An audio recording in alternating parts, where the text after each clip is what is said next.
has such bad friends. He knows that, but he stays with them because he's scared of staying alone. So he's just gonna cope with them, be a follower. He knows that these bad habits are useless and unproductive, but he's still gonna stay with them. He doesn't want to take the risk of staying alone and find better friends. Timmy's friends are making fun of each other because they think that is gonna improve their confidence. The only thing that people are seeing are weirdos. Even though Timmy has so many Jeffrey friends with who he can talk in his everyday life. Once the day is finished and he goes to sleep, he realizes that he's living a lonely life with no people to trust. But what about Levi? Levi has the highest quality friends.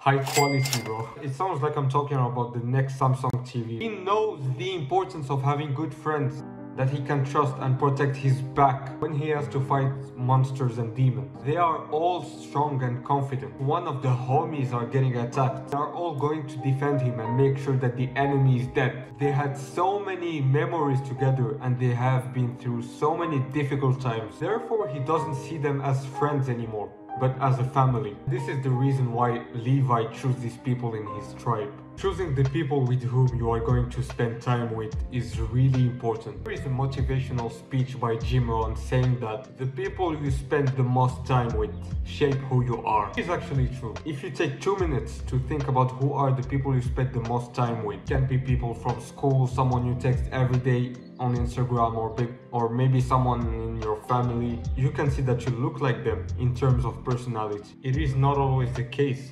But let's take, for example, let's say that you have dynamic friend bringing positivity, with whom you can vibe and stuff. Probably be like them most of the time. What if you have friends that keep making fun of others because they are feeling a lack of confidence and they need to bully someone to satisfy their ego? Are probably like them. It can really depend on the situation, but most of the time you're either like this, maybe just friends, because this guy might think that he's better than you, so he will just keep you on his side. This kind of people try to ignore people stronger than them. Just stay with weak people mentally to make sure that they don't take over one day, and quickly identify these people. For example, you started going to the gym and you start making progress. Instead of being proud of you or giving you compliments, they will be making fun of you and aiming your weak points instead of giving you advice on how you can improve them. You can also get affected negatively by people that are doing too much bad habits. Watch porn every day, get drunk 6 times a week, smoke weed the whole day. Well, I'm not saying that going to parties is bad or drinking alcohol is a bad thing. You can do whatever you want, but you can maybe just have a party 1 time a month or 1 time every 2 weeks, and you invite your friends. Get a drink with your friend if it's your birthday or their birthday. But if you are a person that is drinking or smoking, you can maybe do that 1 time a month or 1 time every 2 weeks. What if it's the opposite? Your friends from university or high school or whatever get drunk every single day, smoke every day until they get high as fuck, have sex with people that they don't even know. It's being a problem, because if this is the kind of person that you are meeting every single day, you are probably like them, unfortunately. If you watch this video, you are probably in a specific situation where you are with people that doesn't see your value. Maybe you started improving yourself and you start to feel that you are the only one making progress in your friend group. Maybe you just feel like they spend more times humiliating or belittle you instead of giving you compliments or challenging you to start things in life seriously. To be honest, I'm not an expert in this subject. I've met so many people in my life, but 95% weren't really my friends. I didn't know much about them and they didn't know much about me. We were just friends. We were just friends because we were attracted to the same activities.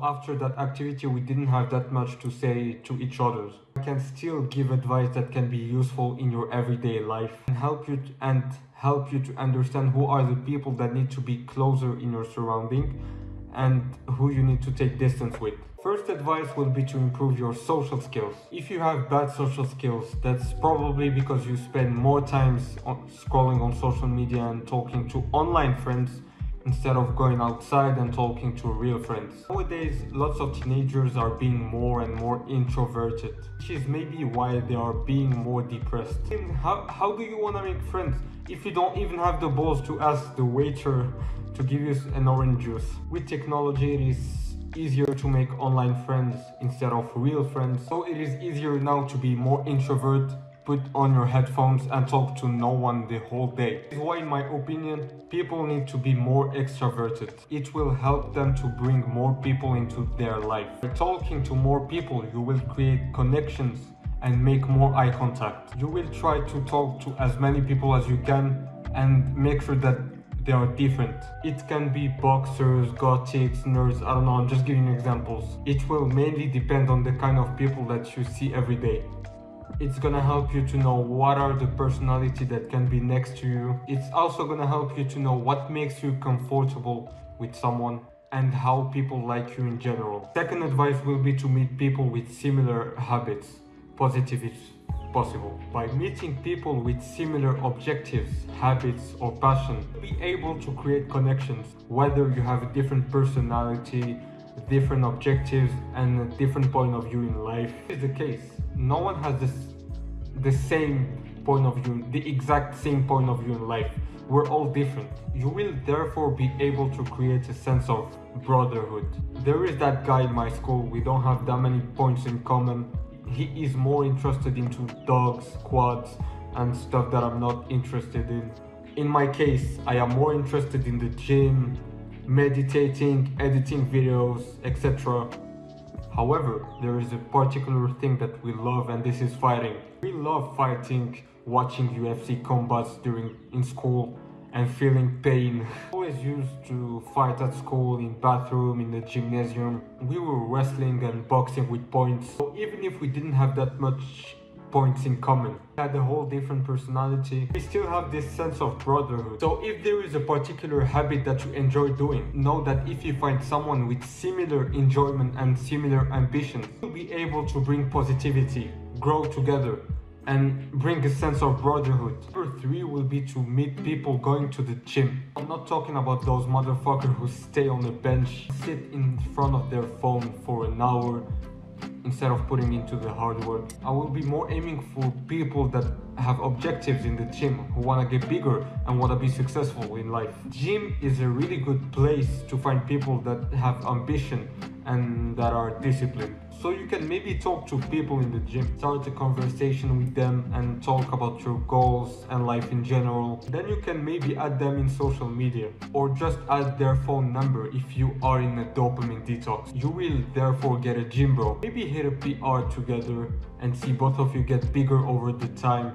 And this is really beautiful. Number 4 will be to be more positive. By being a negative person, you will either attract negative people into your life or make people run away over the time. Maybe you just have a strong character. You have been too much kind with someone and he disrespected you. So you think that the people that you're actually meeting will be doing the same thing. However, you need to know that not everyone is the same. Second of all, when you meet someone and you give a negative impression, you will only remember the negative side that you showed them. Second of all, by being a more positive person, you will be able to attract more positive person into your life. You can be a positive person by being more grateful for what you have, bring positive energy, and don't get distracted by the teams that are trying to humiliate you. My final advice will be to stop being with people if you are just with them because you feel lonely. You need to understand that if you want to have good people in your life, you need to know who you are. And it's not by creating a fake image of yourself that you're gonna find who you are. Trust me, G. By finding who you are, you need to find a domain where you wanna improve in. Know who are the one helping you in your life, or maybe if you are just in your own. Try to find people that are gonna support you in your life in general. I'll probably make a video about this in the future. Make sure to choose your friend carefully. Don't be that shy guy thinking that everyone is my enemy and stuff. If you feel like your life is hard now, know that pain is temporary. I love you guys. Mwah.